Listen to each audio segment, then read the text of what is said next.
Good afternoon, everyone. I'm Rebecca Snyder with Executive Alliance, and I am delighted to have you all here for Inside Awards, positioning yourself for awards programs in Maryland. Today, we have with us three fabulous panelists. I'll do a brief introduction, and then we'll really start to talk about that landscape of awards programs in our area. So we have, in alphabetical order, Suzanne Fisher-Hutner. She's the group publisher of Bridge Tower Media, which includes the Daily Record here in Baltimore, which is a statewide publication, as well as other business publications throughout the region. She has 26 years in media. I think you are celebrating your 26th year at the Daily Record, starting in sales and promoting through the ranks. So she wears a lot of different hats. And one of her strong areas of expertise is events, which she runs throughout her publications. Next, we have Vicki Franz, who's in the lower right-hand corner. She's the publisher of I-95 Business, and she's a deeply connected marketing professional with a focus on delivering high-quality, high-impact results. So she is a part of many industry organizations, from technology and cyber to women-focused groups and state organizations, and I think has a great landscape or a great view not only on her own publications, awards, events, but also other awards in the area. And then finally, but certainly not least, we've got Rhonda Pringle, and she's the market president and publisher of the Baltimore Business Journal, and she's a founding member of the Baltimore Business Journal Leadership Trust. So she's doing lots across her corporate world to build trust in news. She has a demonstrated history of growing revenue across all the revenue channels, leading change and creating that high quality content and products. So I think, I do have to mention that all three of our panelists today are members of Executive Alliance. So we're glad to have them. So I wanted to just set the stage before we go into each of you talking a little bit about awards programs.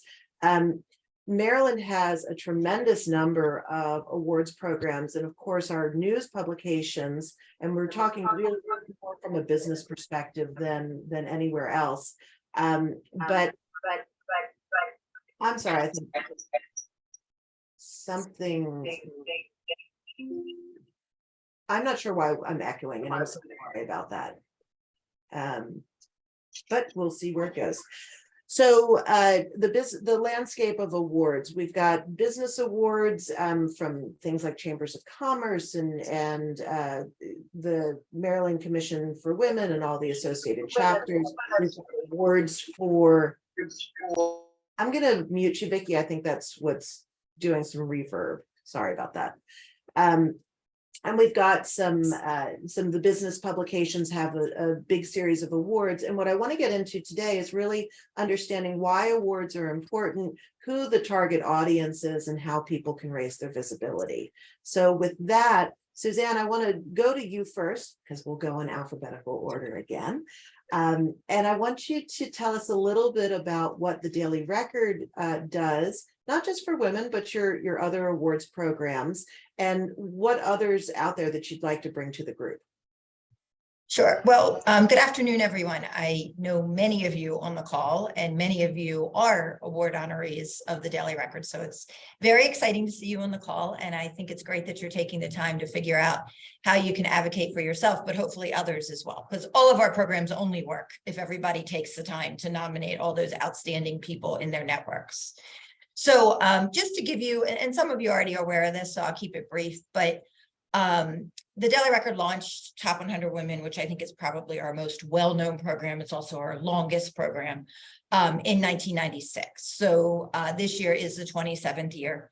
We are particularly proud of Top 100 because it was launched at a time when women weren't being recognized. One of my predecessors here, Nancy Sloan, who was a longtime member of Executive Alliance, actually came up with the concept with a previous publisher. And when we launched it, it's always honored 100, but the fear going in, which ironically, my first day at the Daily Record was the day before the first Top 100 Women. So I do have the full history of Top 100. But we always had this fear of, oh my gosh, what if we run out of women? Because 100 is a lot to manage every single year. The amount of manpower that goes into this event, I'm sure you can all imagine. But just the contrary has happened. We have more women in the workforce, even though we've taken some bumps the past few years, but more women in leadership roles. And for many people, especially with Top 100, we can get into this. It is frustrating. I understand that because people are nominated numerous times sometimes before they can win the first time. And that's a lot. It's a lot of work to do the nomination. But each year we get between 400 and 500 nominations for that event. And I can tell you, I mean, I look at every single one of them. I can't tell you there's anyone there who's not particularly worthy. What it comes down to is Top 100 in particular, but this is really true of all of our events. No one is going to win just because they're professionally successful. You have to be professionally successful. You have to be community minded and not just, I'm writing a check. You need to show up and make an impact in the community. And you also need to show a real commitment to mentoring. And it really can't be, because I sit in these judging panels and the judges are tough on this. It can't be, oh, well, I'm helping my coworker, I'm helping my assistant, I'm helping, like it needs to be you going out of your comfort zone and finding someone to truly mentor and help improve their life and whatever that looks like. So, you know, the mentoring is a little bit specific to Top 100, but any event we do, it has to be these different cores. And that's how the judging is set up. We use outside panels. We normally always have one person from the Daily Record involved, but I'm a very quiet involvement unless I need to give input, or our editor, Tom. And they have to meet these criteria. The other thing is, it is a very specific process, and this is true of all of our events. So anyone can nominate. You can also be self-nominated, but then that person nominated has to complete an application. The application it's work. I mean, it's not something you're going to be able to do in 20 minutes. There's a lot of information in there. If we do not receive a completed application, you will be pulled. You won't get to the next level just because, I mean, clearly we have a lot of people that have to get through this. So the ones that take the process the most serious are the ones that are going to excel. We also encourage up to 3 letters of recommendation. That's due the same time as the application deadline. It is not a requirement. But again, when I sit in these judging groups, oftentimes it's the letters of recommendation that push people over the edge because, and I know we're going to get into this, we don't all do the best job advocating for ourselves, but oftentimes others do that better for us. So someone can usually articulate something in a letter of rec in a very different way than sometimes how we describe ourselves. And that definitely gets the judge's attention. And then once the judging is done, the scoring, we compile it, we pull it together. And then we move on to the honoring, the celebration, all of that. I want to let everybody else go, but just to wrap it up, the overview of our events, Leaders in Law is our second oldest. That came just a year after Top 100 Women. Obviously that honors lawyers, judges, and some of the legal community in different categories. That will happen this year in April. Nominations for that close the end of this month. Top 100 Women, we just talked about. Healthcare Heroes, it's June. Leading Women Under 40, that was added to our programs for the 15th anniversary of Top 100 Women. And that one happens in August, and that is specifically honoring that next group of leaders. Part of the reason behind that is because it's really hard to get Top 100 when you're only in your 30s or maybe your 20s. So this was sort of a way to get into the group, learn from the Top 100, and sort of build the next pipeline. Influential Marylanders is September. Most Admired CEO is November. And then Icon, which honors leaders 60 years and older, is in December. So you are hopping every month. And it sounds like, you know, once you have the process on how that judging happens and what that goes, you can kind of apply that lens to a lot of different areas. absolutely.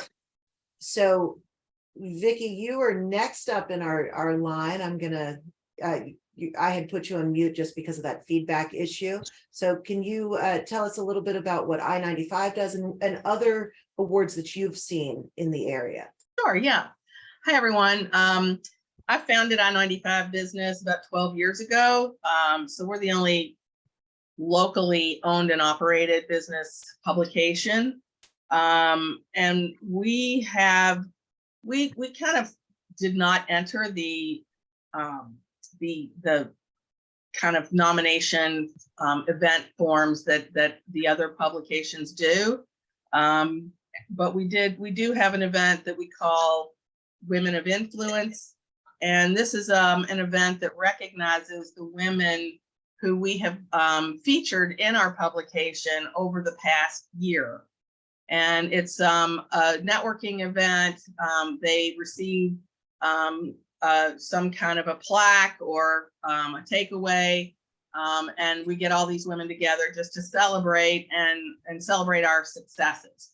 It's a really fun event, and it's not one that is necessarily nominating for, but we are, of course, I'm very focused on including women in every one of our issues, no matter what the editorial topics are. So that's the way that we've come at this event, just to try to do something a little different.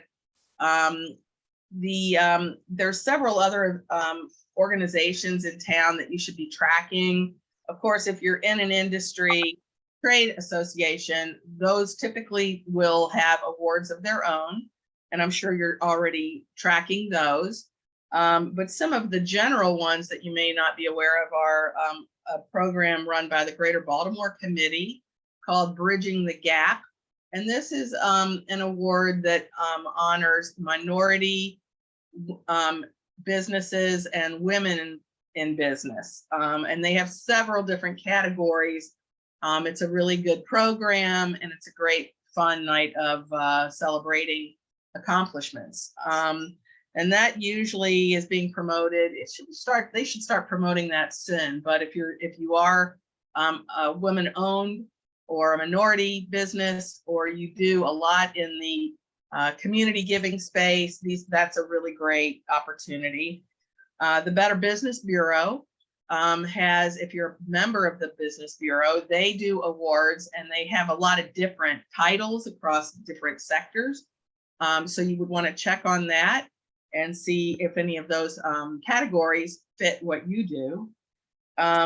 Another one is the Small Business Association, administration rather, and they do awards around Small Business Week, and that is done every year, and they have a lot of different categories. I'm a former winner of the Championing of Women in Business because of the support that we give as a publication, the mentoring.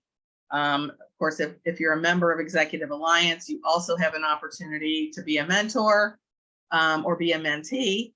And so those are ways that you can build your resume for community service. And mentoring is really a key pretty much in any of the women-focused categories. It's all about lifting up the next gen. And so those are the types of things that you probably are doing, and you don't really think about it being something that you're using as a resume builder, but it is. And whether it's being on a board of the Humane Society or a more socially focused nonprofit, these are all great ways to get your own resume built up for consideration. And those, as Suzanne said, the letters of recommendation are really powerful. I've been lucky enough to be honored as a top 100, and unlucky enough that I didn't get to walk. And so I'm really mad about that, Suzanne. I want to go back and get my chance to walk. You can keep winning. You can 3 times. I just might do that this year. But the recommendation letters are really key, and you probably know women that you do business with that are in key leadership positions. And all you have to do is ask a woman, will you help me? And they will, and men will too. But sometimes the nominating and the judging panels, they're relating to the people they know. So if it's people that are more in a public vein that have been out there that are multiple time top 100 winners. These are people who will get the attention of the judges. And so if you don't have those relationships, you should go back and look at the website and see who's on there that you want to meet and start to cultivate those relationships. You know, in some ways, it strikes me like it's definitely, it's almost like applying for a job. You're looking at where you want to be, who you know that's already there, and sort of building your case. And one of the things that we do at Executive Alliance is really focus on providing women or helping connect women with opportunities. Because, you know, our goal is to have women take power at the highest levels. And so we measure that corporate board seats, C-suite levels, but also things like state boards and commissions, nonprofit leadership. And so all those things kind of connect in as you're building your brand and your visibility, they all interconnect. So it just struck me from what you were saying, Vicki. Thank you for sharing that. And now, Rhonda, you get to bat cleanup. I want to hear everything about what the BBJ is doing and your perspective on this. Hello, everyone. Well, Suzanne and Vicki both do really amazing women's awards events. We actually don't have a lot of women's awards events, even though we do a lot of events. Good. Awards. we have one. And we actually were pressured because we didn't have any women's oriented awards events, and that is for our Women of Excellence. This year will be our third year. It's very competitive. We only honor 7 women, and we are looking for women who are leaders within their industry and are really making an impact in their community. Typically, when we are doing an award honoree, we're looking for senior level executives. Typically they're C-suite, but we're also, if it's a, senior VP, we will also consider that. We make a few exceptions, but for the most part, we're honoring C-level executives. We do 10 awards that are, that we accept nominations for. And we really treat our events as an extension of the newsroom for us. And so the nomination process, anybody can nominate, you can self-nominate. And then once we get those nominations are then judged by the entire newsroom. So every now and then for some of our events, we will accept outside, maybe former winners who might help for specialty awards, but for the most part, the newsroom selects our winners based on those nominations. So for an example, 40 Under 40, which is the event we get the most nominations for, typically around 500. And we read all of them. I just act as the sort of tiebreaker if there's a tie or we can't make a decision. But for the most part, the newsroom is reading all of them, and each one of the reporters and editors is expected to bring their short list. And they get it narrowed down from there. And then, we expect our team to bring their own also knowledge to the table. We cover these companies and these executives all the time. And so while we get really great nominations, sometimes they're not so great. And it's helpful when somebody has done above and beyond what that nomination entails. What we look for in any nomination is not only that you have demonstrated excellence. We love numbers. We see a lot of nominations where it says, Vicki's just amazing and she's grown the company.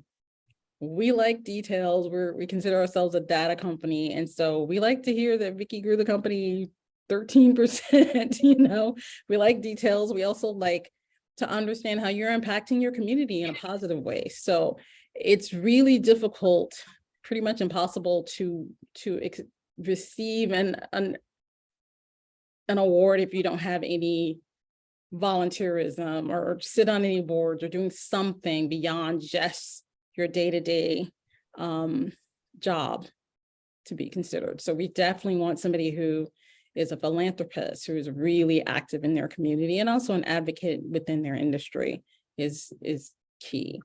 And our awards are a little bit different because we have individual awards and we have what we call company awards. So family-owned business, we're honoring a company, right?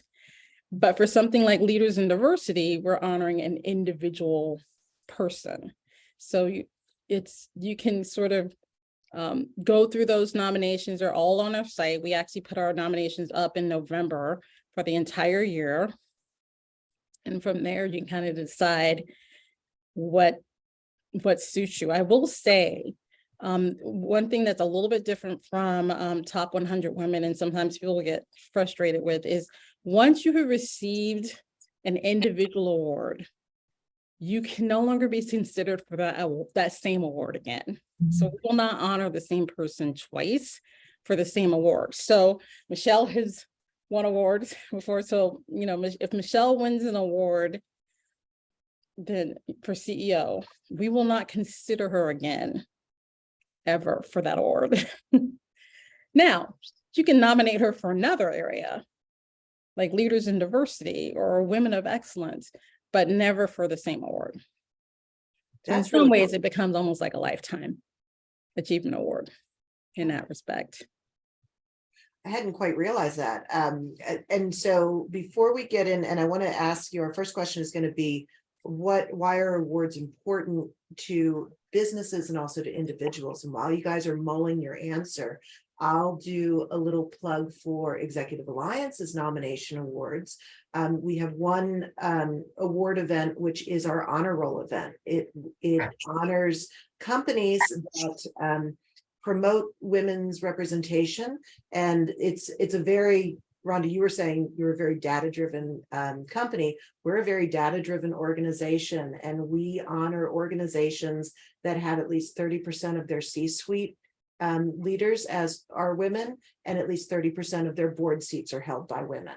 So nominations did close for that already. The event is going to be March 23rd, and it also teams with the annual census report, which actually you probably have seen. All of our media partners in Executive Alliance carry that publication, so you'll be seeing it on your desks. But let's get to why these awards are important, either from a business perspective or from an individual perspective. Why do they go through the hassle and the trouble? Suzanne, you started to touch on this a little bit. Do you want to expound on your answer? Sure. You know, I think there's a few different reasons. I think, and as businesses, we all handle this differently. I see some companies that are extremely methodical about this, and they pick one person internally for each award. They sort of boil it up internally. I'm not saying someone from the outside can't nominate, but they just have I almost get the feeling they almost have an internal nomination process, and then it comes to us in the end. Other companies don't do it with that way. And I will tell you where it gets us really confused, and I don't know, Rhonda and Vicki, if you have the same. Then we'll have some that seem to have no internal process, and we'll get like 8 from the same company. And then we're trying to figure out with our judging panel, okay, well, which role holds more responsibility? And so it is always helpful if someone internally can be involved. But I think it's dual-fold. I think for the business, the company, whatever it is, it's a great recruitment tool because it shows the strength of who you have on your team. It's a branding tool, especially if the company, and again, I think we all agree, or at least I can promise from a Daily Record perspective, when we honor someone, that is with no intention that we expect you to buy anything. You're going to be honored because you're awesome and we want you to be there. But of course, we're going to see if you want to buy a sponsorship. And if a company does purchase a sponsorship, they're not only promoting that honoree, but they're also promoting their brand as to, you know, what an awesome place it is to work at McDaniel or to work at a law firm or whatever it might be. And then for the person, that goes on your resume. It goes, you know, I can't tell you how many offices. Just yesterday, I was in the opening day in Annapolis, and I walked into one of the lobbying firms and counted 4 different awards of the Daily Record hanging somewhere on the wall or somewhere in the thing. So it becomes this recognizable piece. A lot of people put the logos in their signatures. A lot of people will post especially particularly law firms, like if they have a page with each of their attorneys or their partners, they're going to put those accolades in there. And then, you know, we're a digital world now. So if you go on Google and you type in Vicky Franz, chances are it's going to connect somewhere back to her award for top 100 women at the Daily Record.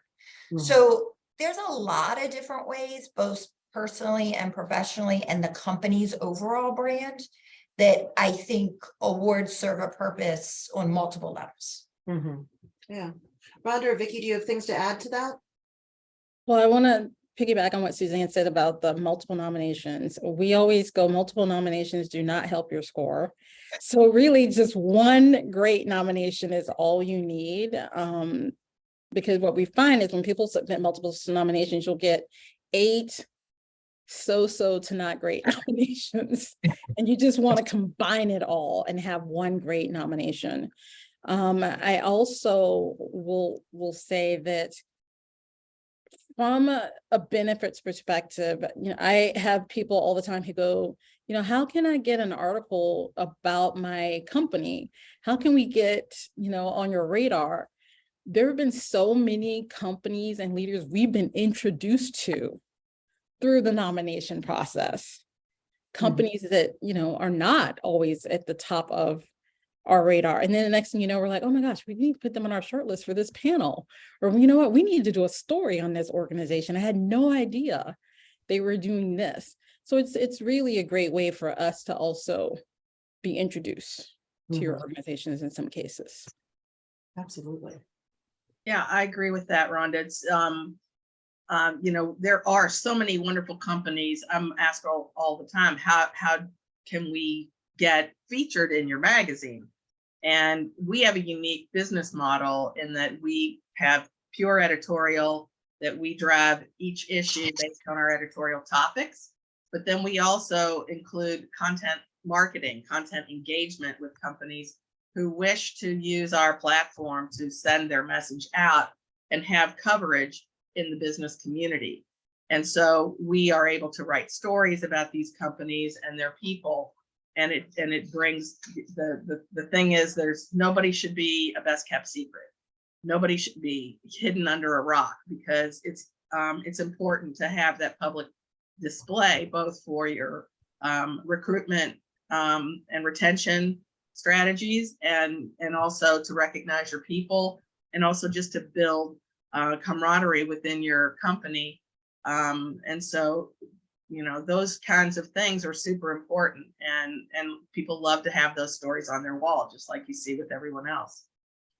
And I think it also builds credibility. You know, we are all sort of think in shorthand, you know, so it says something to say, oh, I was a woman of influence with the BBJ, or I was a top 100 woman in whatever time.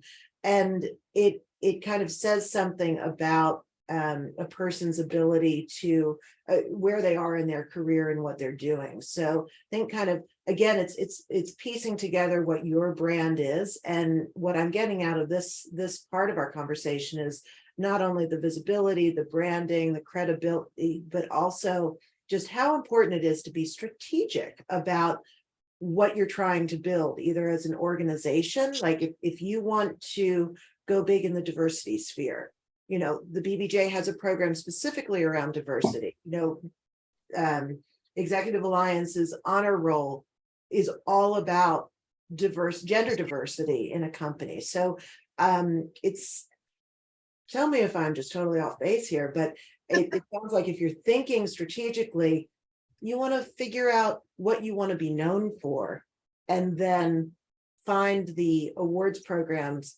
that say what you want to say about yourself. Would you all?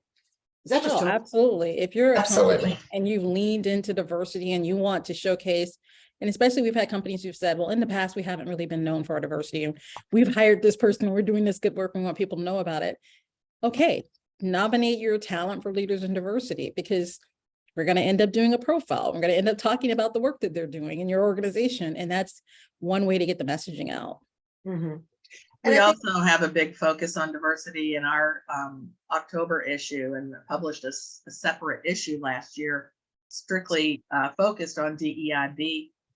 It was very powerful. People really respond to it. It's such an important part of corporate strategy today. Mhm.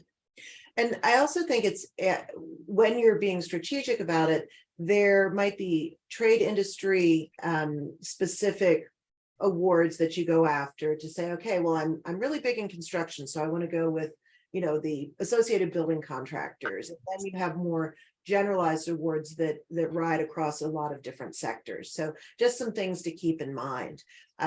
One of the things that Executive Alliance is working on right now, and it'll be accessible only to members, but we will have a list of all the awards programs that we're aware of in our, it's sort of in our territory, along with, you know, the contact information and the nomination dates, because it's a lot. There's, you know, just hearing what's happening with our panelists, it's exhausting to think about all those events and all those nominations. So we're doing our part for Executive Alliance members.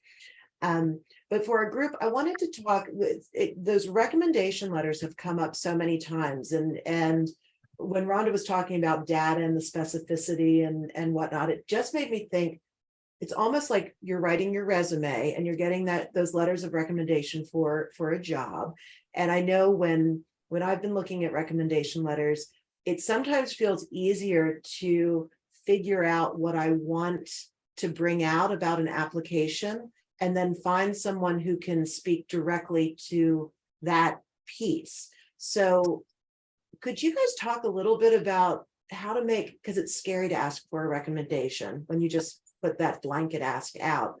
Can you all talk a little bit about how you would either hone in on recommendation letters or how you ask or what you're asking for in the context of awards? Well, we don't require a recommendation letter. We do get some that are sent to us, but it's not a requirement. I will say, I wish more people would self-nominate. We get a lot of nominations from people, and you can tell they only know surface. They only know a little bit. They don't know the details. Or if you are going to have somebody who nominates you, work with them on the nomination. Send them, the link and get it started. And then, you can send it our way. But we're mostly looking for, if you're sitting on a board, it's great to have that recommendation, but keep in mind, you don't have to have it if you have the information in the actual form. I've served on this board for 5 years. I chaired this particular event. It raised $100,000 to support this, effort. I mean, that's really what's important to us. Okay. And we also don't require them, but we very strongly encourage them. And for most events, we do get a lot. Like right now, every day I open my email, there's hundreds in there for top 100 women. I believe the best way to do it, and this is what I see most people do, if you look at the 3 criteria of the event, it's professional success, community service, and commitment to mentoring. We won't accept more than 3. If you send us more than 3, we'll pick who we think are the best, and the rest are going to get put to the side. We just can't ask judges to read stacks of things. Pick someone from each of those areas to speak about you. So whether it's the first one is your boss, your mentor, someone who can tell about your professional achievements. Your second one is a board you serve on and impacted you in the community. Somebody that can really tie to what is the difference Rebecca Snyder's making by being involved in mentoring or whatever it might be. And then the third one on the mentoring side, that is by far the hardest. I will tell you hands down, when people contact me after the top 100 list comes out or after the ICA or whatever it is, and they'll say, well, I don't understand why I didn't win. I do not go back through every single thing. But what I can tell people in all certainty is 9 out of 10 times it's the mentoring where they're falling short. So if they can show a real life example of something that they committed their time and energy to help another person, and mentoring can be defined a lot of different ways. But if they try to do letters along those lines, top 100 in particular, I think it also goes a long way with the judges if they have a previous winner speak on their behalf, especially, and I should have mentioned this earlier, but so for many of our events, not all, but for many, you can win up to 3 times, not 2 years in a row. There has to be at least a 1-year gap, so a minimum of 6 years, but oftentimes it's taking people 15 to 20 years to get all 3. So for those, if you can find one of the women in the circle to write your letter, because they really understand what it means and how they got there. So that's really powerful to do that. Now, if you're starting from scratch and you don't have a contact in that area, I also think it's a great thing. I can't remember if Rebecca or Rhonda said this, but offer to sit down and I mean, it's not cheating to help them put it together. Doesn't mean you necessarily have to write it and hand it to them, but pick out the bullet points, pick out the things where you excel the most, because it is a lot. I'm sure we've all been asked to write letters of recommendation. And I always let the person see it before I send it in, because I don't always know everything about somebody, and I never would want to say anything they don't want on there. And people can help me make them sound all the wonderful things that they do that I might not know. So I also think you can look at it a little bit as a collaboration. It doesn't always have to be done by themselves. I think that's a great point, because when people ask me for recommendation letters and just, little promo, if you're an Executive Alliance member, we will hands down write a recommendation letter for you. But when people ask me to write a recommendation, I always ask, what do you want me to highlight about you? What's important? What are you trying to showcase? And I think that's a really fair question. It helps me out enormously when I'm writing something, and it makes sure that I'm targeting it to what the person wants. Vicki, did you have anything you wanted to add on recommendation letters? No, I think Suzanne really covered the main thing that I mentioned earlier, that using those women who have won before and the Circle Award winners, these are the women leaders in the community. And you don't need to be a CEO to win. I mean, if you look at the past years and you look at the biographies of some of these women, yes, they're leaders, but that's why we don't have a lot of women CEOs. So the honoring of women has to be leadership, because I mean, look at a bank, you can only have one regional president.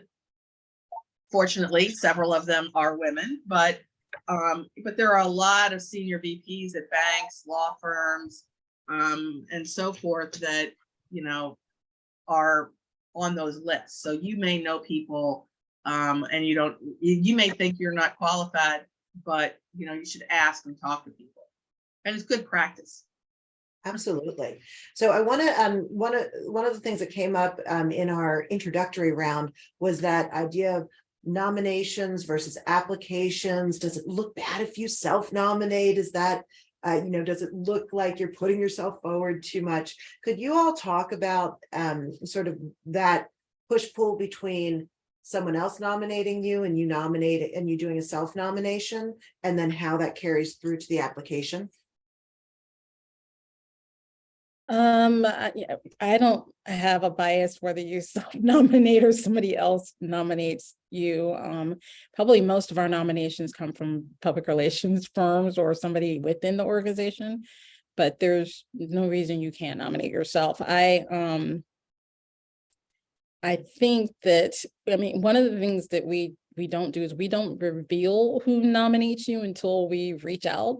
Now, once you've been identified as an honoree, if that nominator is comfortable, obviously you'll know, but for the most part, we don't. So it's not like it's going to say, and you nominated yourself next to it. Right. We don't do that. It's not in the publication. That's good to know. No. Suzanne, you get a ton of nominations. Is there some sort of bias on self-nomination versus outside? No, we do. And again, just because I think our process is a little bit more stringent than some of the others. So at the end of the day, we don't care, because you can nominate, but you're still going to complete an application. You're still going to send letters of reference 9 out of 10 times. So I've never heard the judges take it any different way. There is a spot on our form where it identifies if you're self or outside nominated, but I don't think that matters at all.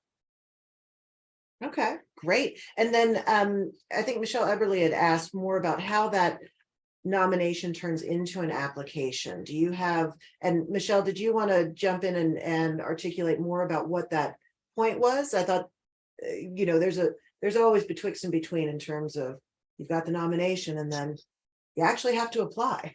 Right. Well, no, because I have personal experience with it. And it's, in my instance, it showed up as an email saying, congratulations, you've been nominated, and go fill out this application. And then that process. So that was my experience. I'm glad you actually got the email, because that's the other problem we have sometimes is they get sucked into spam. So, and we will always make sure we call, we email, we're not going to let anybody slip through the cracks. But I will say what I'm seeing more of this year, which I think is great. I've probably had 30 women reach out in the past week that are saying, I nominated this person. I let them know I nominated. They haven't received the application yet. Can you guys reach out? I love that people are advocating for the ones that they're nominating in that type of way, because it is a challenge that we all face, that there's so much email going out that we all have different levels of filters through our companies. So things do get pulled into spam. And when someone gives us a heads up like that, we're able to reach out immediately and say, we learned you didn't get this, versus waiting till the nomination deadline when we're reaching out to everyone at the same time, and then they have 2 weeks to finish it.